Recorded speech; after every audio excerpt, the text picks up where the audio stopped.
Hello Hungary, hello Budapest, hello fellow Europeans and American friends. Thank you so much for having me. Allow me to skip formalities for a moment and dive right into a subject that is not so cheerful, but very, very necessary to discuss. Let me walk you through the past 7 days in Europe. This week in Stockholm, 3 elderly women in their 70s were stabbed in broad daylight on the streets. In London, 4 people were stabbed in a time span of just 42 hours. In Paris, hundreds of African migrants took to the street to riot. And in Brigalow, also in France, yet another church was burned down to the ground. And that, ladies and gentlemen, is just a few incidents in just a couple of days on our beautiful continent. But we all know that these incidents aren't incidents anymore. If there's one thing that's for sure, is that we know, and our governments also know, that there is a link between mass migration and crime. In the Dutch city of Dordrecht, something interesting happened the other day. They announced, and this is a small city in the Netherlands, in my home country, that a new asylum center will be put in that little town. And what did the municipality do? They said, we are going to offer citizens who live in the vicinity of this center 1,000 euros to take extra safety measures. Our new reality in Europe consists of frequent rapes, stabbings, killings, murders, shootings, even beheadings. But let me be clear about one thing. This did not used to happen before. This is a newly imported problem. Samuel P. Huntington predicted this over 25 years ago when he wrote, and I quote, "In the new world of mass migration, the most pervasive, important and dangerous conflicts will not be between the social classes. They will not be between the rich and the poor. They will be between peoples belonging to different cultural entities. Tribal wars and ethnic conflicts will occur within civilizations." Well, boy, was he right. And the worst part is, we as a society seem to have become indifferent to it. When another white boy or a white girl dies at the hand of an immigrant, we might shake our head, we might let out a sigh, we might even get angry for a minute or two, and then we go on with our lives. We offer the family thoughts and prayers, but nothing ever changes. Ladies and gentlemen, what does that say about us? This is the sign, this is a response of a society that has already given up. A society that has already accepted its defeat. But is this true? Have we given up? Do we really accept the new reality that our globalist leaders have in mind for us? I know one thing for sure. And that is that if nothing changes, if we don't start to seriously fight for our continent, for our religion, for our people, our countries, then this time that we live in will go down in history as the time in which Western nations no longer had to get invaded by hostile armies in order to be conquered. This time will then go down in history as the period in which the invader was actively invited in by a corrupt elite. And not only did this corrupt elite invite the enemy in, they made the native population pay for it too. Everyone who has eyes can see it. The native, white, Christian European population is being replaced at an ever-accelerating rate. Let me back this up for you with some statistics from my home country. Let's take Amsterdam, the capital. Amsterdam currently consists of 56% migrants. The Hague, 58% migrants. Rotterdam, almost 60% migrants. And of course, most of these immigrants come from non-Christian, non-Western, African and Middle Eastern countries. Conclusion: the Dutch population is already outnumbered in the majority of our cities. But let's look onwards.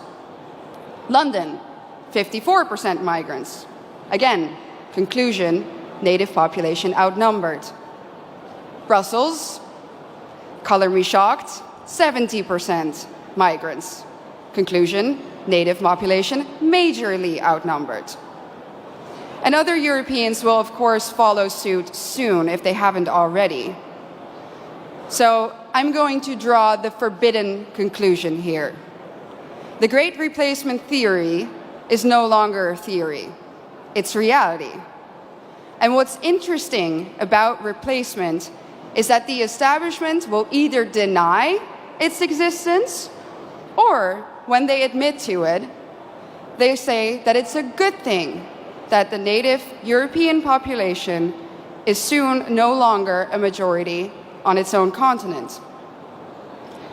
Dutch national disgrace and dubbed climate pope Frans Timmermans already stated in 2015 that diversity is humanity's destiny and that Europe will be diverse. And of course, by now, I think we all know what they mean with the word diversity. It means less white people, less of you. Imagine this in an Asian or an African country. Imagine their leaders rejoicing in the fact that their people will soon no longer be a majority in their own country. Absolutely unthinkable, unimaginable. So what in the world is wrong with our leaders? The underlying sentiment of what they say is always the same. Our establishment claims that white people are evil and that our history is somehow fundamentally different from that of others. Consciously or unconsciously, they have sucked up the lies and the anti-white dogmas of the neo-Marxist critical race theory. That's why the totalitarians in Brussels are trying to force you, the Hungarian people, a sovereign nation, to accept immigrants despite the fact that the population has said no, and so has the government. But make no mistake, the majority of the Dutch people haven't asked for this either. Just like Brussels is forcing Hungary to accept these hordes of immigrants, they are doing the same now, even in the smallest of towns in the Netherlands. No part may remain Dutch in the traditional sense of the word. No part of Europe may remain European. And it's not difficult to understand why. If the old Europe still exists in certain places, then people will be able to compare the new Europe to the old, and newsflash, they will prefer the old. That's why the Eurocrats hate Hungary so much. And their message is clear. Our way of life, our Christian religion, our nations, they have to go, without exception. Their vision of the future is the neoliberal, unrecognizable Europe, where every city becomes kind of like Brussels. Ugly, dirty, unsafe, zero social cohesion, where the buildings are constantly under construction and they never ever seem to finish, and even when they do, the end result is uglier somehow than what they started with. And what are we left with? A permanent state of isolation, confusion, and disorientation. Ladies and gentlemen, welcome to the New World Order.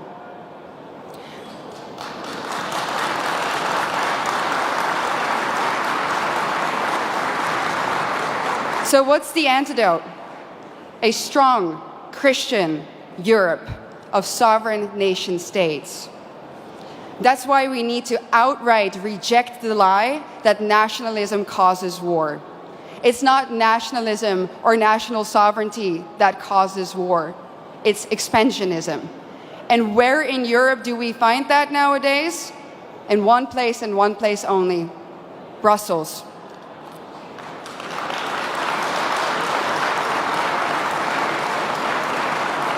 Isn't it funny how the same people who erode our national sovereignty and love to do it, give it all up to the bureaucrats there, that those people are now telling us that we need to spend billions and billions of euros on the national sovereignty of Ukraine? It's a joke, honestly, and it's a pretty sick, expensive, and dangerous joke. During a recent interview, I got asked by an interviewer, do you think that you ever go too far? Do you think that you're ever too radical? I thought about it for a second, and I said, no. No, I don't think I go too far. Truth be told, ladies and gentlemen, I think we in Europe do not go far enough. I think that if we really think about the organized, structural attack on our civilization, that we don't do enough. Do we do enough to stop the attack on our families, on our continent, on our countries, on our religion? When we hear about another murder, another stabbing of a young innocent child, do we do enough? When we know that our national sovereignty has been given up in less than a century to Brussels, do we do enough? When we hear that Christian kids in Germany are now converting to Islam to fit in, do we do enough? I don't think so. The totalitarian institute of the European Union needs to come down. Let me be clear, I don't believe in reforms. When the foundation of your institution is rotten, and that is the case in Brussels, you can rebuild the house on top of it all you want, but it's still going to crumble. So the only answer is the Tower of Babel needs to be destroyed.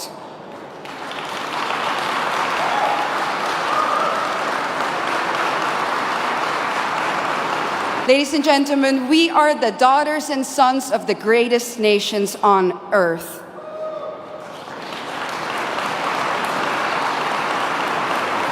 And we need to ask ourselves, what has happened to us? Where do we come from?